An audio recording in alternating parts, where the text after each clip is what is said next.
Hi people, it's Ian here, aka Ahura Mantra, and I thought I'd just have a little chat to you today about incense. Now I normally use quite a lot of incense, both the little cones and also some that I make myself. But I also from time to time like to use smudging.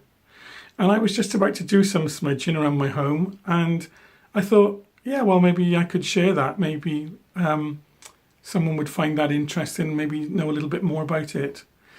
So smudging is the burning of herbs or wood or resins in order to achieve a specific outcome. Now, normally the herbs that will be burnt, the wood that will be burnt, or the resin will be considered to be sacred from some tradition or other. Smudging is a very ancient practice, goes back hundreds, thousands of years, and it's a lovely thing actually to do. When I do it, not only do I do it because of the outcome that I'm absolutely sure I get, because it feels, but also because it feels like I'm walking in the path of, you know, my ancestors from all over the world, following a tradition that dates back so far. Anyway, so I'll just tell you a little bit about it first, and then I'll show you, what I actually use. So the burning of anything, let's talk about that. Fire is a very transformational agent. As we know, we can use it in our service, or it can devastate us when it's out of control. But fire consumes, and when it consumes, it releases. So the burning of the herb or the wood or the resin is to achieve the release of its essence, the release of its magic, for want of a better word. So there are many herbs and woods that you can use, but today I'm going to be looking at sage, California white sage, and Palo Santo wood, both of which are very lovely things to burn. They give a beautiful smell. They smoke beautifully, and they are both considered to be strong agents for banishing negative energies and for promoting positivity and well-being. So I normally smudge a room or my home, but you can also smudge yourself when you feel that you want to cleanse yourself and free yourself of negative energies and negative feelings. Okay, so what you need to do that, traditionally you would need obviously you'd need some sage or some Palo Santo wood, which I'll show you in a moment. You'd need an abalone shell or a clay incense bowl, and you'd need a bird's feather. Now, I'm sure that the Native American Indians, it would be something like an eagle's feather or something like that, but eagles are a little bit short supply around here and they don't drop their feathers very often. So a bird's feather will do. But actually, you can do this without any of the paraphernalia. You could just do it with the sage or with the Palo Santo wood. But for me, using the abalone shell, using the feather, it's about the ritual. And I think rituals are very powerful. Doing things that have been done for thousands of years with intent produces results. I'm absolutely sure of that. So come with me to the table and I'll show you those things that I've just mentioned, okay? Hello again. So here we are at the table, and I'll just show you some of those things that I mentioned. Well, firstly, obviously, I'll show you the sage stick. This is a little bundle of California white sage. As you can see, I have burnt it before. So you don't burn it all in one go. You don't need to do that. That would be quite wasteful, I think. Okay, so small bundle of California white sage. And here is a bigger bundle, which should last a little while longer. Haven't used this yet, as you can see. Now, obviously, I didn't make these. One, because it's difficult to grow California white sage in the UK climate. and two, to grow it in quantities enough to make a bundle like this. So I bought this. You can get it very easily online, but you can use ordinary sage, which we can grow in this country. You just need to dry it out and tie it into bundles like this. It doesn't smell quite as nice as the white sage though. Okay, so there's the white sage. This is the Palo Santo wood, which is a tree, I think, native to South America.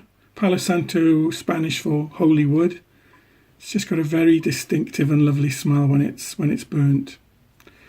So I mentioned the abalone shell, which is the traditional way of burning it. And look at this, isn't this a beautiful shell? Normally it's just the inside that's left, that's polished like this. But this one, they've polished the outside as well. It's just beautiful.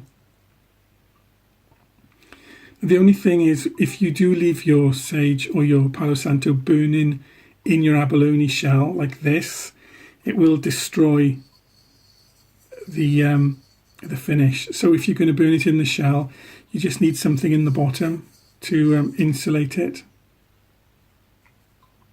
But what I find is that when I'm actually burning sage, I just hold it above the shell so that it just catches the ash. It doesn't actually touch the surface of the shell. And finally, my bird's feather. Now, I'm not sure where this came from. I've just acquired it on my way somewhere in life. Okay, so you need something that's got a bit of a durable flame to light your sage, and particularly your Palo Santo wood, because it doesn't always light straight away. So we'll just, and you can see, hopefully, already that it's beginning to smoke. It doesn't burn, you'll see a little flame to start, but that quickly dies down into just some glowing embers, and it starts to smoke, and it gives off this beautiful smell. So what I would do is, I would do this, you can see, yeah, and then I would wander around my home or the area I want to cleanse, and using the underside of the bird's feather, because the underside of the bird's feather is that which faces the earth, I would just waft my smoke into all of the areas that I want to cleanse. Now, if you're doing a room, you need to pay particular attention to the corners, both at the ceiling and at the floor. Just go all around, blowing it over everything. Now you can see that it's gone out already, so just need to relight.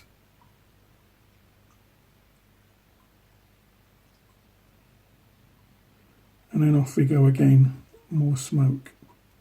That's why you really need access to a more constant flame than a match. Okay, so that's the sage. Now you can, let's give myself a little bit of a cleanse while I'm at it. It's beautiful. Okay, so what you'll find is, as I say, it will go out of its own accord, but when you've finished, if it doesn't go out, you can just dab it on some surface and you can put it out very easily.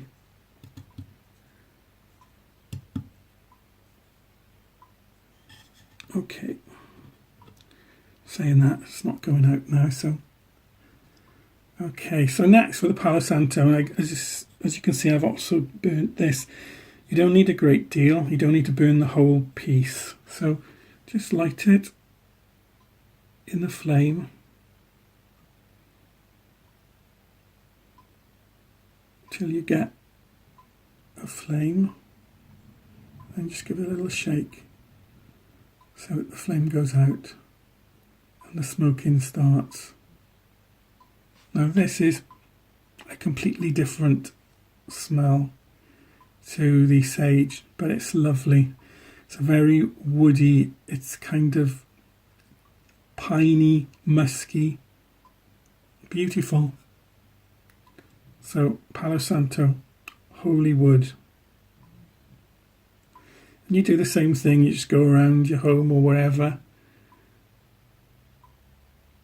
wafting the smoke in the places that you want to cleanse. And you know, wandering around like this with your feather does give you a definite sense of doing something magical. And when you're smudging, as you do this, use your imagination and your intention. You are banishing negative energies. You are making a difference. You are changing things. You are using the magic of the centuries to achieve the outcome that you desire. And finally, before I finish, if when you're doing your smudging, you find that any ash drops into your abalone shell or your terracotta incense bowl, don't put it in the bin. Take it outside and offer it to the elements. That's the way of disposing of ash from sacred herbs. Anyway, I'm going to go now and do my smudging around my home. So I hope you've enjoyed this and found it mildly interesting. And so for now, bye bye. See you next time.